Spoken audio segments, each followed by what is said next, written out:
Nakilala ni Elle ang isang taong pamilyar sa kanya, na nagpukaw ng kanyang pagkamausisa. Tinawag niya siyang coachman, ngunit inamin niya na hindi siya coachman. Nakaramdam siya ng labi sa tabi ng isa sa 24 na pinakamalakas na mandirigma, ngunit hindi niya inaasahan na siya ay napakalakas. Huuches Punhill upang lumipat ng mas mabilis at makipag-usap ng mas kaunti sa kung saan ang pinuno ng Pong Clan ay nagkasala. Maaari ba akong magsabi ng ilang mga salita? Ngunit kung patuloy kang makipag-usap ng ganyan, maaari ka naming makaupo sa tabi ng coachman. Nagbiro si Ho na tila hindi ka panipaniwala. Ang binata ay nakikipag-usap sa barbarian na si Penjil, na parang casual na siya ay isang simpleng lingkod. At si Saran ay nakipag-ugnay kay Mr. Coachman, na tinatanggap ang sitwasyon tulad nito. Gayunpaman, naintindihan ng taong ito na hindi siya coachman, ngunit wala siyang pagpipilian at kailangang i-play ang papel na ito.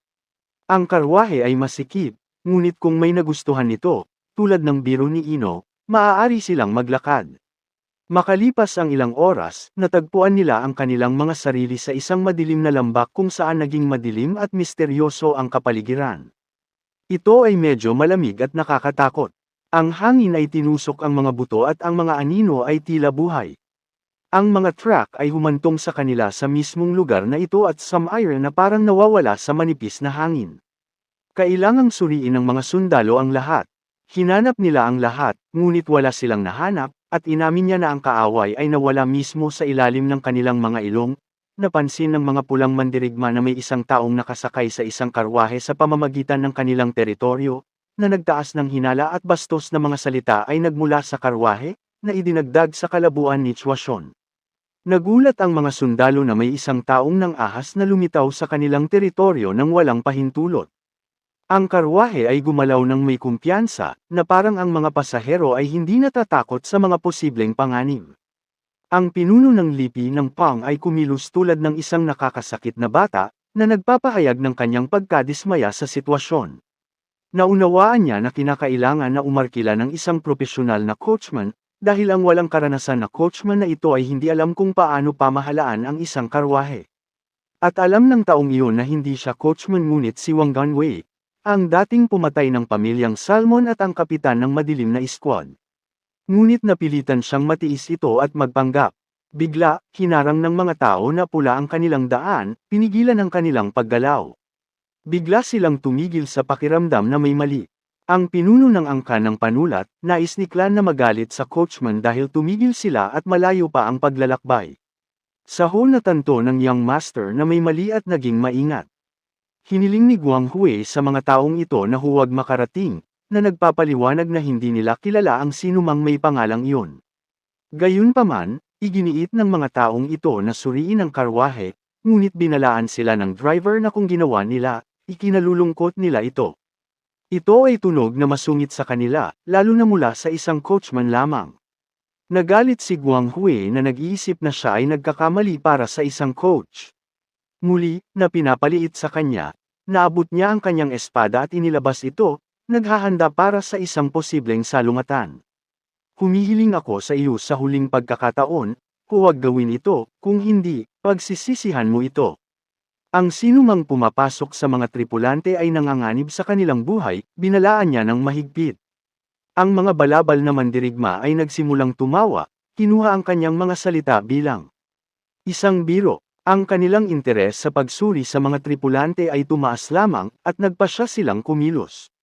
Ang isa sa kanila ay sumugod pasulong, patungo sa tinatawag na coachman. Binilang niya ang mga kalaban.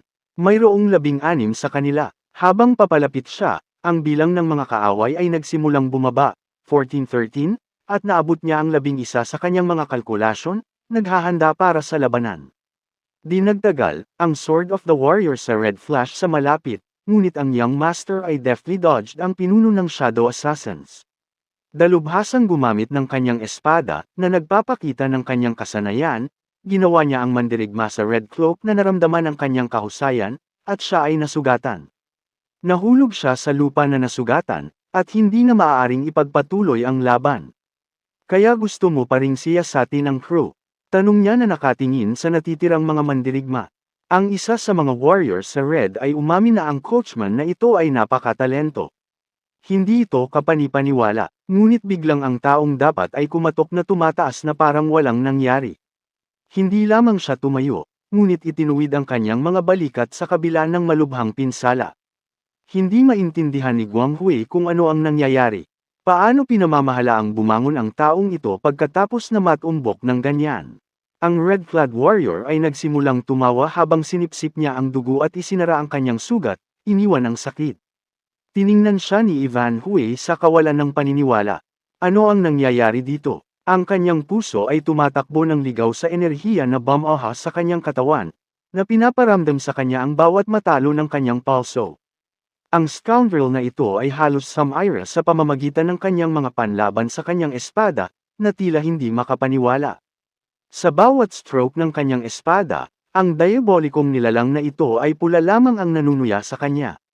Hindi niya maintindihan kung ano ang nangyari sa batang ito. Ito ay hindi maaaring maging totoo. Bigla, ang malaking kamay ng pinuno ng lipi ng Ping ay hinawakan ang ulo ni Fu, na pinipili siya ng mabilis, tulad ng isang maliit na bata, pinatahimik niya ito magpakailanman. Hindi sinasadya, pinatahimik siya, na walang pagkakataon na lumaban, na ibinabalik ang kanyang walang kamalayan na ulo sa kanyang mga kasama, ipinakita niya ang kanyang walang talo na kapangyarihan. Naunawaan ng mga sundalo sa Red na ang taong ito ay isang sikat na tao. Ang pinuno ng Lip Clan, natanto na bago sila ang mga nakasuot ng pulang balabal. Isang angkan lamang sa Marima ang makakaya nito, tama iyon. At alam din ng Young Master na ito ay ang Blood Cult.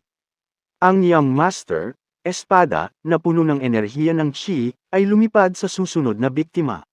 Tinusok niya siya tulad ng kidlat, walang iniwan na makatakas.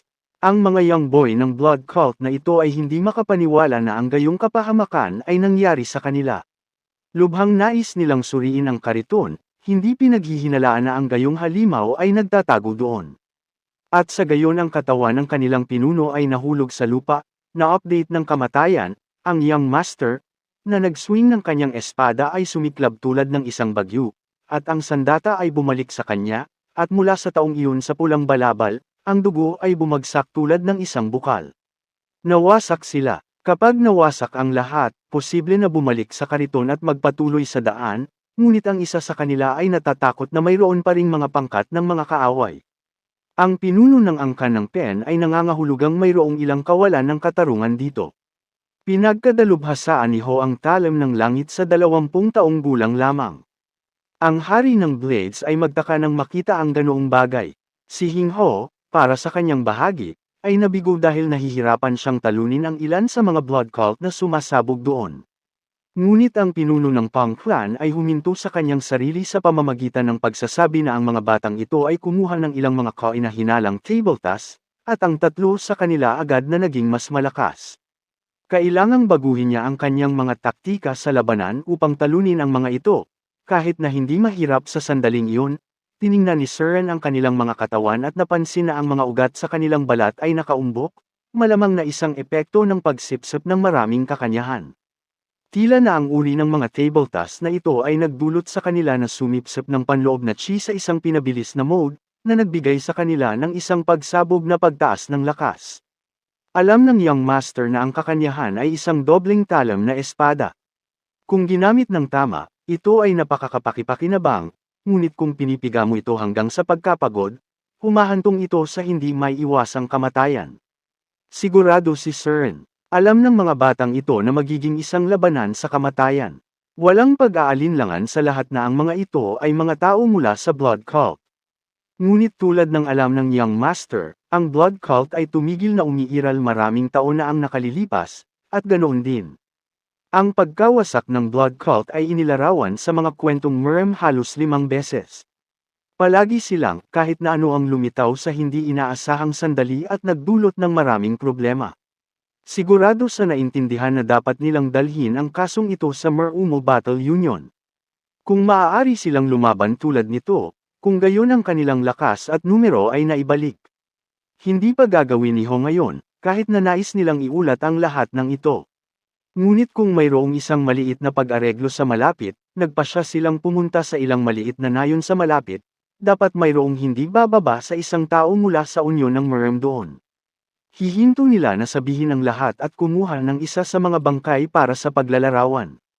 Ngunit ang tanong ay nanatili para sa pinuno ng lipi ng Pang, sino ang magmaneho ng kariton kung ang batang iyon ay ipinadala ng isang mensahe. Tiningnan ni Ho ang pinuno ng Pawn Clan na parang nagpapahiwatig na siya ang dapat gawin, at kahit gaano kahirap ay sinubukan niyang tanggihan ito at kung gaano siya nagagalit, walang pagpipilian na ito ang malusog na tao na nagmaneho ang cart laban sa kanyang kalooban. Hindi niya alam kung paano pamahalaan ito dahil hindi pa niya ito nagawa dati. Kinabukasan, tumungo sila kahit na mas malapit sa lungsod, lumapit sa kanilang layunin. Pinaplano lamang ni Lyran ang lahat ng posibleng mga pagpipilian para sa pagsira sa gusali. Kinakalkala niya ang lahat hanggang sa pinakamaliit na detalye, hindi nag-iiwan ng silid para sa pagkakamali, at nagpa siya pa ring subukan, kahit na mapanganib. Pagkatapos ng lahat, naabot niya ang isang tiyak na antas ng kasanayan at handa ng kumilos. Nagsimula siyang gumuhit ng ilang mahiwagang pattern sa bato na nakatuon sa proseso. Walang nag-abala sa kanya, ngunit isang araw, ang aming brigada ay lumitaw sa abot tanaw. Hindi inaasahan, na sinira ang kanyang pag-iisa, walang ideya si Lyran na nakatayo sa likuran niya at nanunood. Di nagtagal ay napunta siya sa tamang pagpipilian at labis na masigasig tungkol sa gawaing gumuhit ng isang medyo pamilyar na pentagram, hindi napansin ang anumang bagay sa paligid ng Hu napansin na si Lyran ay hindi nag-aaksaya ng kanyang oras. Hiniling niya na maging mas maingat at huwag masira ang kanyang trabaho, dahil ang pormasyong ito ay kinakalkala sa pinakamaliit na detalye at dapat na ilarawan ng walang isang error. Ito ay lumiliko na ang kailangan nila ay gumawa ng isang butas kung saan makakapasok sila sa loob. Hindi ka dapat maging napaka-fussy, ngunit sigurado si Lyran na hindi ito madaling pumasok dahil ang palasyo ay napakalaki at napaka-komplikado, at isa pang 30 puntos ay kailangang masira sa parehong oras. Ang pinuno ng Pang Clan ay nadama na kailangan lang nilang masira sa palasyo. Walang komplikado tungkol dito. Nakita ni Lin na ang lahat sa harap nila ay isang mirage. Ang mga bundok na nakikita ng lahat ay hindi totoo. Ito ay isang ilusyon lamang. Kung pupunta lang sila sa kanya, mawawala sila at maglibot sa mga bilog para sa kawalang hanggan, at kung hindi sila mapalad, makatagpo sila ng isa pang pangkat na maaaring malubhang masaktan o papatayin pa sila. Gayunpaman, sigurado si Loren na ang lahat ay hindi kasing simple ng tila. At pagkatapos ay nakita niya na ang isang tao na malaki ay naglalakbay kasama ang young master na pinuno ng Punk Clan.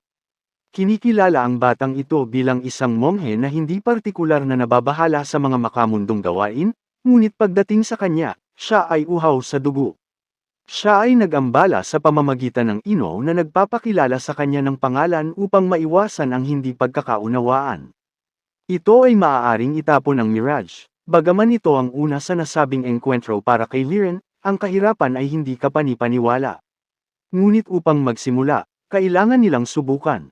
Sa kabutihang palad, ang mga kakayahan ay higit na nakahihigit sa kung ano ang kinakailangan para sa gawaing ito. Inilagay ni Lyran ang mga sail sa paligid niya bilang paghahanda para sa ritual. Tumayo siya sa gitna ng porma sayon, na nakatuon ang kanyang enerhiya. Di nagtagal, ang kanyang mga tauhan ay kumislap ng ilaw, pinupuno ang puwang ng mahika. Lahat ng bagay sa paligid nila ay kumikinang dilaw, at ang mga seal ay aktibo. Ang mga ito ay parang nasa gitna ng glow ay nagsimulang magkalat sa paligid niya, at direktang nahulog sila sa mga lugar ng pentagram, na kinokonekta ang lahat sa isang butas, na nagpapaliwanag ng impormasyon sa paligid niya. Ang pagbuo ay umusbong sa pagkilos. Ang bawat tao ay nagreaksyon sa sorpresa sa ito, ngunit alam ng young master ang tungkol sa kanyang mga kakayahan. Sa mga oras na tulad nito, nagsimulang isipin ni Ho na ang taong ito ay maganda, at naintindihan niya kung bakit. Dinala niya siya. Ang kanyang mga talento ay hindi mabibili ng halaga. Ang mga mata ni Lyran ay kumikinang ng dilaw, na inilabas ang porma sayo na hiniling niya sa mga puwersa na sundin siya at kontrolin ang mga ito. Ang isang panahunan na kapaligiran ay nanag sa maluwang na patio ng isa sa mga kastilyo. Ang isa sa mga warriors ay nakatanggap ng isang malakas na suntok na kumatok sa kanya pabalik. Ang puwersa ng epekto ay nagdulot sa kanya na kulutin at lumipad ng diretsyo sa pader ng bato.